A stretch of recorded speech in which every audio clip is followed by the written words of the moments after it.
Hello student. From last lecture we are going to graphical representation. In graphical representation we learn the histogram, frequency polygon, less than cumulative curve and more than cumulative curve. Cumulative curve is also called as augure curve, and some example on this graph. Now this lecture we are going to some theory examples, and one of the theory example is in front of you. The example is that the marks out of 100 scored by 40 students in a subject statistics are given below. म्हणजे खाली 40 विद्यार्थ्यांचे mark दिलेत, 100 पैकी किती पडलेत ते are given below. Classify the data using inclusive method of classification. Take starting class to be 25 to 29. म्हणजे ही जी काही 40 विद्यार्थ्यांची माहिती दिलेली, ही 40 विद्यार्थ्यांची माहिती तुम्हाला क्लासिफाय करायची by inclusive method of classification. आणि त्यासाठी त्यांनी दिलेले फर्स्ट क्लास कोणता घ्यायचा, स्टार्टिंग क्लास 25 to 29. मग आता स्टार्टिंग दिलेलं आहे, आपल्याला 8 दिला आहे का, नाही. मग सुरुवात त्यांनी दिलेली, आपण शेवट ठरवायचा, शेवटचा क्लास कोणता असा. मग शेवटच्या क्लाससाठी सगळ्यात जास्त मार्क कोणाला आहेत हे बघायचं त्या 40 पैकी. तर सगळ्यात जास्त मार्क बघा किती इथं बघा बरं, सगळ्यात कमी आणि सगळ्यात जास्त बघायचे. कारण सगळ्यात कमी आणि सगळ्यात शेवटवरूनच ठरवतो आपण शेवट कुठं करायचं आणि सुरुवात कुठं करायची. तर सगळ्यात कमी मार्क 28 आहेत. सेकंड रोची स्टार्ट 28 झाली. आणि सगळ्यात जास्त मार्क हे 82 इथं. ठीक आहे, 82च्या वर कुणाला नाही. मग त्यांनी सुरुवात बरोबर करून दिली 25 ते 29, कारण सगळ्यात कमी 28 आहे म्हणून 25 पासून सुरुवात केली. मग आता सगळ्यात जास्त 82, मग शेवट काय असेल, शेवट ठरवू ना मग कोणता असेल. त्यासाठी गट तयार करायचे. मग गट तयार करताना काय करणार तुम्ही, सुरुवातीचा गट 25 ते 29, पुढचा गट 30 ते 34. तुम्ही म्हणाल 29 ते 34, तसं नाही, कारण का आपल्याला इथे एक शब्द वापरला आहे इन्क्लुझिव्ह. इन्क्लुझिव्हमध्ये काय असणार आहे, तिथं गॅप असणार आहे. मग 25 ते 29, 30 ते 34. आता 30 ते 34च का, 35 का नाही, कारण ह्या दोघांचा डिफरन्स सारखा ठेवायचा आहे प्रत्येक गटाचा. मग किती इथं डिफरन्स कितीचा आहे, 4चा. प्रत्येक 4च्या फरकाने गट तयार करायचे. 25 ते 29, 30 ते 34, 35 ते 39, 40 ते 44, 45 ते 49, 50 ते 54, 55 ते 59, 60 ते 64, 65 ते 69, 70 ते 74, 75 ते 79 आणि 80 ते 84. पुढच्या गटाची गरज आहे का, नाही, कारण 82 सगळ्यात मोठा आहे मार्क आहेत. मग 80 ते 84 हा काय असणार तुमचा शेवट.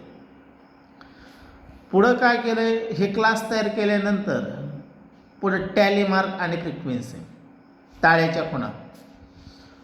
मग 25 ते 29 ह्याच्यामध्ये किती विद्यार्थी इथं मोजायचे वरती.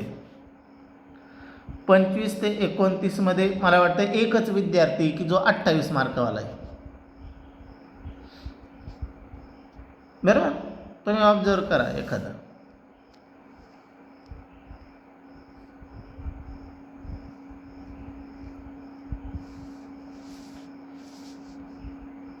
एकच आहे 28.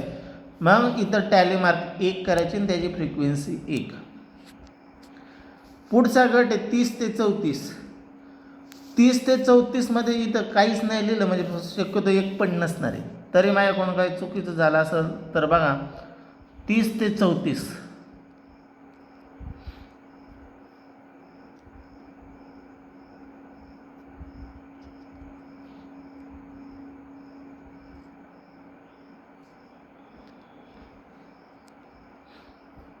30 ते 34 एक पण नाही, म्हणून त्यात लिहिलाच नाही डॅश. पुढे टॅली मार्क येणार नाही. पुढं 35 ते 39. 35 ते 39 मध्ये 3 ताळ्याच्या खुणा आहेत, म्हणजे याच्यामध्ये 3 विद्यार्थी असतील. बघा 3 मोजू आपण. 35 ते 39 1 2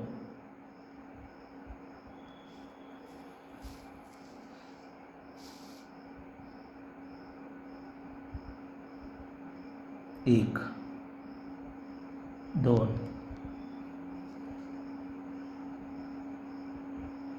कुठे गेला रे. 35 ते 39 ठीक आहे. 1 2 आणि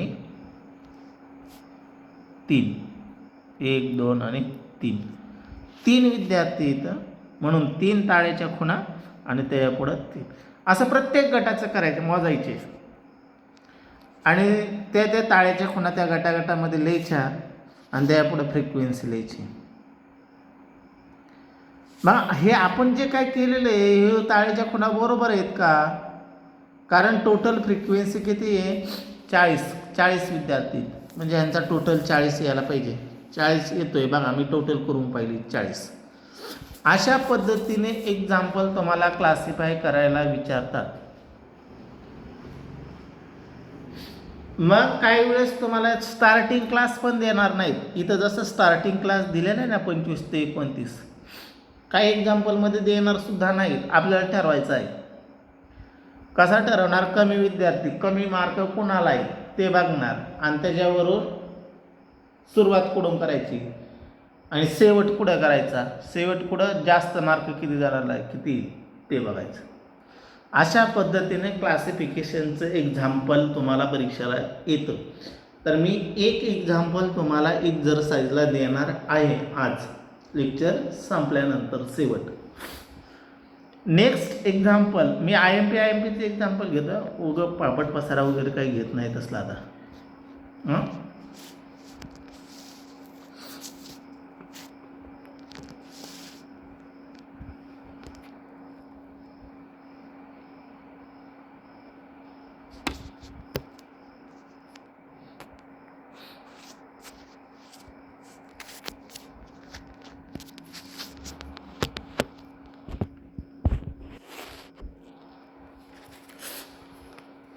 नेक्स्ट एक्झाम्पल आहे बघा.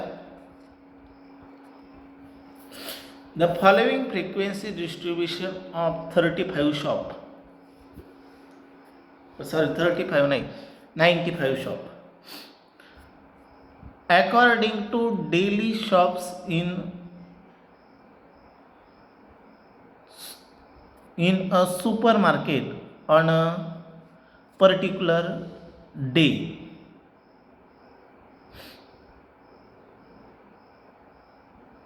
The following is the frequency distribution of 95 shop according to daily shop in a supermarket on a particular day. एका दिवसाचं दिलेलं आहे. डेली सेल्स म्हणून आहे, डेली सेल्स आहे बरं का ते. एकी जास्त डेली सेल्स इन 1000 रुपीज आहे, म्हणजे 1000 रुपयामध्ये दिले. म्हणजे ते गट देताना कसे 10 ते 20 नाही, ते 10,000 ते 20,000, 20,000 ते 30,000 असं आहे ते. आणि पुढे नंबर ऑफ शॉप्स दिलेले आहेत 42, 23, 47. स्टार दिलेलं आहे, एक स्टार 3 आणि 2. आणि गट कसे दिलेले आहेत 10 ते 20, 20 ते 30, 30 ते 40, 40 ते 50, 50 ते 60, 60 अँड अबोव. खाली काही प्रश्न आहेत आपल्याला.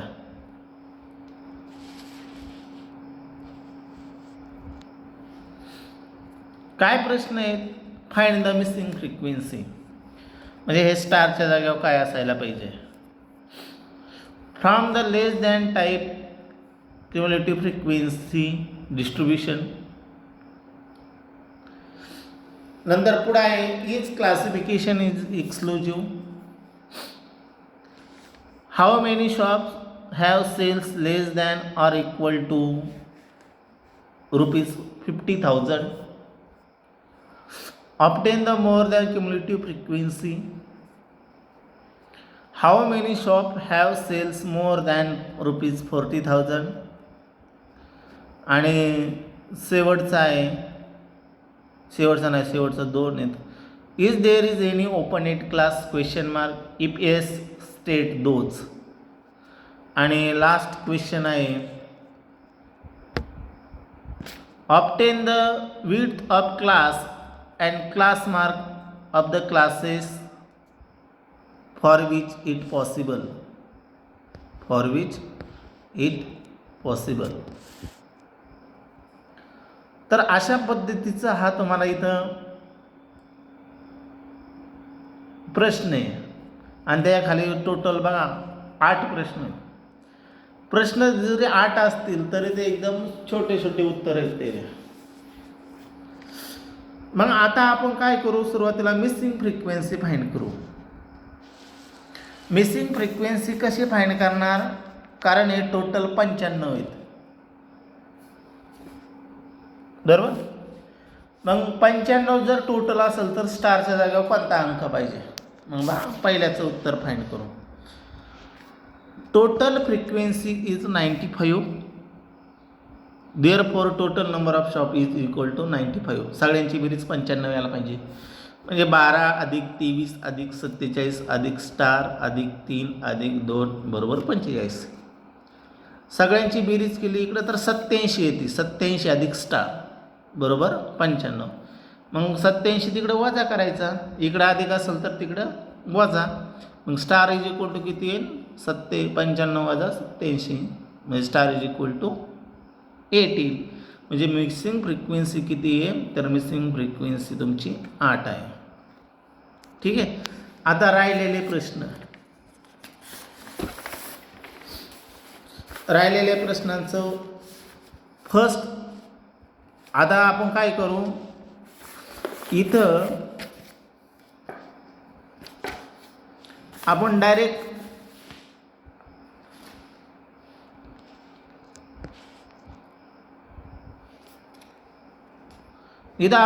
अगोदर काय करू? क्युम्युलेटिव्ह फ्रिक्वेन्सीचा सोडू. म्हणजे आपण अगोदर पहिला आणि 5वा सोडू. पहिल्या आणि 5व्याचं उत्तर शोधू. तर पहिल्या आणि 5व्याचं उत्तर इथं मी तुम्हाला लिहून दिलेलं आहे. कसं फाइंड करायचं ते सांगतो आता. आन्सर सेकंड आणि 5th हे डेली सेल्स तुमच्याकडे आहेत आणि हे नंबर ऑफ शॉप्स तुमच्याकडे आहेत. फक्त इथं आता स्टारच्या जागेवर मी 8 लिहिलं आहे, बरं का. स्टारच्या जागेवर 8 लिहिलं आहे. आता सुरुवातीला लेस दॅन क्युम्युलेटिव्ह फ्रिक्वेन्सी कशी फाइंड करायची तुम्हाला सांगितलेलं आहे मागच्या 2 लेक्चरमध्ये. तरी परत एकदा शोधू, फाइंड करू. जर सुरुवातीची ॲज इट इज पुढे लिहायची 1212 आणि 1 बाय 1 ॲडिशन करायची. 12 अधिक 23 35, 35 अधिक 47 82, 82 अधिक 8 90, 90 अधिक 3 93 आणि 93 अधिक 2 95. अशा पद्धतीने तुमची लेस दॅन क्युम्युलेटिव्ह फ्रिक्वेन्सी म्हणजे सेकंड परत एकदा एक्सप्लेन करतो. पहिली ॲज इट इज आणि 1 बाय 1 ॲडिशन करायची. 12 अधिक 23 35, 35 अधिक 47 82, 82 अधिक 8 90, 90 अधिक 3 93 आणि 93 अधिक 2 95.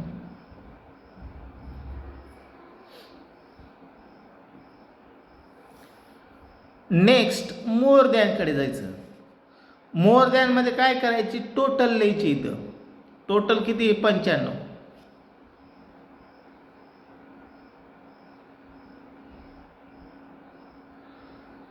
टोटल लिहिली की 1 बाय 1 मायनस करायची. आता मायनस इथून नाही करायचे, इकडे बघायचं नंबर ऑफ शॉपकडे.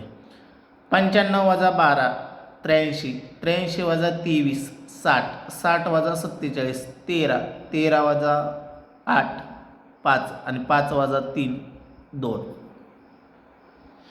अशा पद्धतीने तुमची more than cumulative frequency find करायची. मोर दॅन आणि लेस दॅन बरोबर आहे का नाही चेक कसं करायचं. इथं तुमची टोटल आले पाहिजे. लेस दॅनमध्ये इथं टोटल येते का चेक करायचं.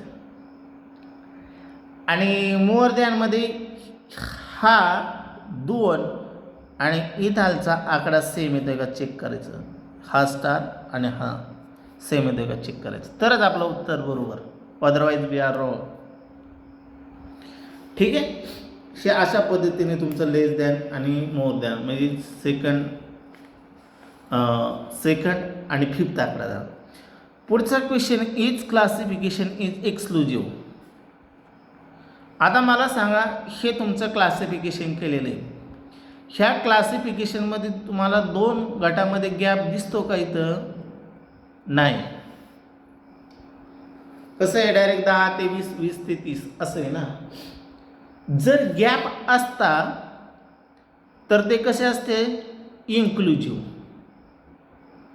आता इथे गॅप नाही आहे, गॅप नाही आहे म्हणजे हे कसं आहे, एक्सक्लुझिव्ह. म्हणजे आता ह्या प्रश्नाचं उत्तर काय झालं, इज क्लासिफिकेशन इज एक्सक्लुझिव्ह. तर उत्तर आहे येस, क्लासिफिकेशन इज एक्सक्लुझिव्ह. बरोबर. सेकंड क्वेश्चन त्या नेक्स्ट काय आहे, how many shops have sales less than or equal to ₹50,000. Less than आहे ना, मग लेस दॅन म्हणलं की लेस दॅन CFचा टेबल उघडायचा. लेस दॅन CF मध्येच बघायचं. आणि किती, लेस दॅन ₹50,000, 50,000पेक्षा कमी. मग 50,000पेक्षा कमी म्हणजे की इकडं वरचे येतील. मग 50,000पेक्षा कमी म्हटलं की त्याचं समोर उत्तर आहे 90. उत्तर काय झालं, 90 shops have sales less than ₹50,000. ठीक. नेक्स्ट क्वेश्चन आहे, ऑब्टेन द मोर दॅन. आपण हे तयार केलेलं आहे डायरेक्ट टेबलमध्ये एकत्रित. How many shops have sales more than ₹40,000. 40,000पेक्षा जास्त सेल्स किती दुकानांचा आहे बघा. आता मोर दॅन म्हटलं की मोर दॅनचा कॉलम बघायचा. आणि 40,000पेक्षा जास्त, इथं 40,000 आहे त्यापेक्षा जास्त इकडंची. मग 40,000पेक्षा जास्त म्हणलं की किती, इथं त्यासमोर 13 आकडा आहे. म्हणजे उत्तर काय झालं, 13 shops have sales more than 40,000. ठीक आहे. नेक्स्ट क्वेश्चन काय वाचा,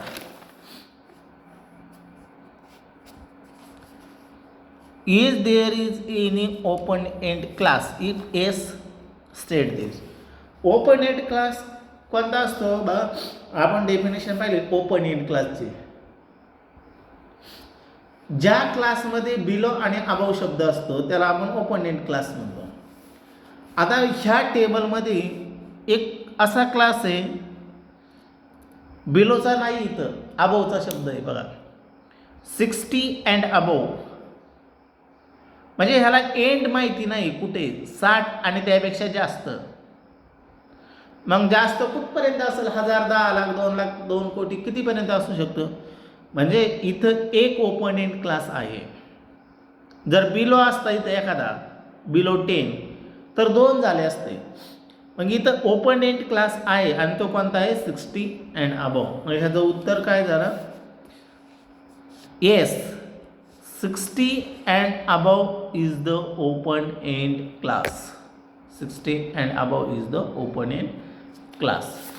नेक्स्ट क्वेश्चन आहे, obtain the class width of class and class mark of the classes for which it possible. Class width आणि क्लास मार्क फाइंड करायचा आहे. इफ इट पॉसिबल म्हटलं आहे. आपण फक्त शेवटचा जो ओपन एंड क्लास आहे ना, ह्याची क्लास विड्थ आणि क्लास मार्क फाइंड करू शकत नाही. राहिलेल्या पहिल्या 5 क्लासेसचा आपण क्लास मार्क आणि क्लास विड्थ फाइंड करू शकतो. तर क्लास विड्थ म्हणजे ह्यांच्यातली लांबी, थोडक्यात प्रत्येक क्लासमध्ये किती लांबी आहे. तर मला वाटतं प्रत्येक क्लासमध्ये 10ची लांबी आहे. 10 ते 20 10, 20 ते 30 10, बरोबर का. म्हणजे क्लास विड्थ किती आहे पहिल्या 5 क्लासची 10, प्रत्येकाची क्लास विड्थ 10 आहे. Class width is equal to 10. Class mark म्हणजे काय, तर क्लास मार्कला आपण मिड व्हॅल्यू म्हणतो, मध्यबिंदू. मग पहिल्या क्लासचा मध्यबिंदू किती आहे 15, म्हणजे class mark of first class 50. Second क्लासचा 25 येईल, थर्ड क्लासचा 35 येईल, फोर्थ क्लासचा 45 आणि फिफ्थ क्लासचा 55. अशा पद्धतीचं हे एक्झाम्पल आहे. प्रत्येक आकडा 2 किंवा 1 मार्काला एक आकडा विचारला जाईल. ठीक आहे. आता मी नेक्स्ट एक्झाम्पल घेतोय.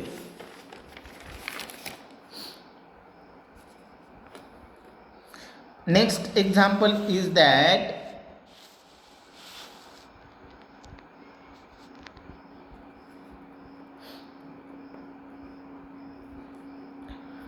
the frequency distribution of a marks obtained by 100 student in FY BCom is given below. म्हणजे FY BComच्या 100 विद्यार्थ्यांचं मार्कांचं डिस्ट्रीब्युशन केलं आहे.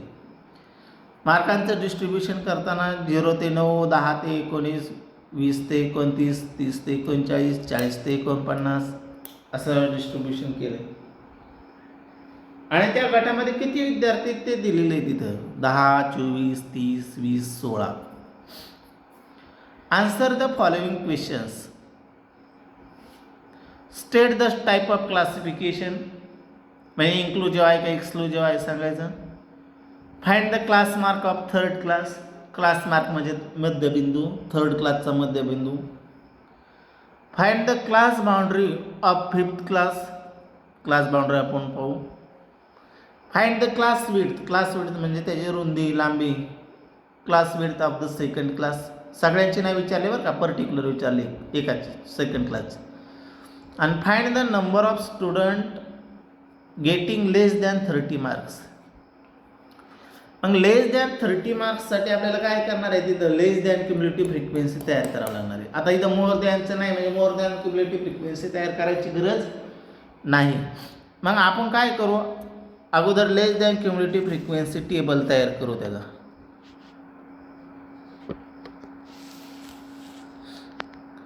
मार्क्स, नंबर ऑफ स्टुडंट आणि लेस दॅन क्युम्युलेटिव्ह फ्रिक्वेन्सी. हे पहिले 2 तर आहे तसेच लिहिलेत एक्झाम्पलमधून, मार्क्स आणि number of student. Less than cumulative frequency तयार करायची. कसे तयार करायची, फर्स्ट ॲज इट इज लिहायची, ॲडिशन करीत चालायचं 1 बाय 1. 10 अधिक 24 34, 34 अधिक 30 64, 64 अधिक 20 84 आणि 84 अधिक 16 100. म्हणजे टोटल 100 स्टुडंट इथं टोटल आले, म्हणजे आपण बरोबर केलं. ही लेस दॅन क्युम्युलेटिव्ह फ्रिक्वेन्सी आपल्याला लागणार आहे 5व्या आकड्याला, त्यामुळे ही काढून ठेवली. आता first is this classification, this is the inclusive type of classification. Direct उत्तर लिहिलं आहे. इन्क्लुजिव्ह का, तर इथं बघा गॅप आहे ना 0 ते 9, आणि पुढं आहे का 9 ते लगेच नाही. 0 ते 10, 10 ते 11, 19 असतं तर ते एक्सक्लुजिव्ह. गॅप राहिला म्हणजे ते काय झालं, inclusive. This is the inclusive type of classification. Second आहे क्लास मार्क फाइंड करायचा आहे. कोणाचा? थर्ड क्लासचा. पॉईंट काय आहे? Find the class mark of third. Class mark म्हणजे मध्यबिंदू. थर्ड क्लास कोणता आहे? 20 ते 29, बरोबर का? आणि त्याचा मध्यबिंदू फाइंड करायचा. मध्यबिंदू कसं फाइंड करणार? दोघांची बेरीज करून त्याला 2 ने भागू. 20 अधिक 29 भागिले 2, 49 भागिले 2, 49 भागिले 2 म्हणजे 24.5. म्हणजे याचा मध्यबिंदू किती आहे? 24.5. नेक्स्ट क्वेश्चन काय आहे? Find the class boundary of fifth class. Fifth class कोणता आहे? 40 ते 49. आणि ह्याची काय फाइंड करायची आपल्याला? Class boundary. आता क्लास बाउंड्री 2 आहेत, लोअर क्लास बाउंड्री आणि अप्पर क्लास बाउंड्री. आता क्लास बाउंड्री कशी फाइंड करायची ते सांगतो बघा. सांगितलं इथं डेफिनेशनमध्ये आपण पाहिलं तरी परत सांगतो. ह्या प्रत्येकामध्ये गॅप कितीचा आहे रे? प्रत्येक क्लासमध्ये 1चा गॅप आहे. मग त्या 1ला कितीने भागायचं? 2 ने. जर 1ला 2 ने भागलं तर किती उत्तर येईल? 0.5. मग काय करायचं? इकडून लोअर बाउंड्रीमधून 0.5 वजा करायचा आणि अप्पर बाउंड्रीमध्ये 0.5 ॲड करायचा. मग सांगा upper class boundary. Upper class बाउंड्रीमध्ये काय किती होईल? अप्पर क्लास बाउंड्री इथं 49 आहे, त्यात ॲड करायचा 0.5, 49.5. आणि लोअरमधून कमी करायचा, म्हणजे किती झाला तो? 39.5. अशा पद्धतीचं आहे. आणि शेवटचं बघा उत्तर, क्लास विड्थ राहिले ना, second class. Class width second क्लासची रुंदी. सेकंड क्लास किती आहे? 10 ते 19. 10 ते 19ची रुंदी किती असेल? 19 वजा 10, 19 वजा 10 म्हणजे 9. Class width of second class 19 वजा 10. आणि फ्रॉम टेबल शेवटच्या क्वेश्चनचं 64 student have less than 30 marks. 64 विद्यार्थी असे आहेत की ज्यांना 30पेक्षा कमी मार्क आहेत. लेस दॅन 30, 30पेक्षा कमी. 30पेक्षा कमी म्हणजे इकडून वरचे, आणि त्यापुढे किती आकडा आहे? 64. 64 विद्यार्थ्यांना 30पेक्षा कमी मार्क आहेत. अशा पद्धतीने आपण आज एक्झाम्पल घेतलेले थिअरी. काही एक्झाम्पल मी तुम्हाला होमवर्क म्हणून खाली देणार आहे. तर वी आर स्टॉप हिअर.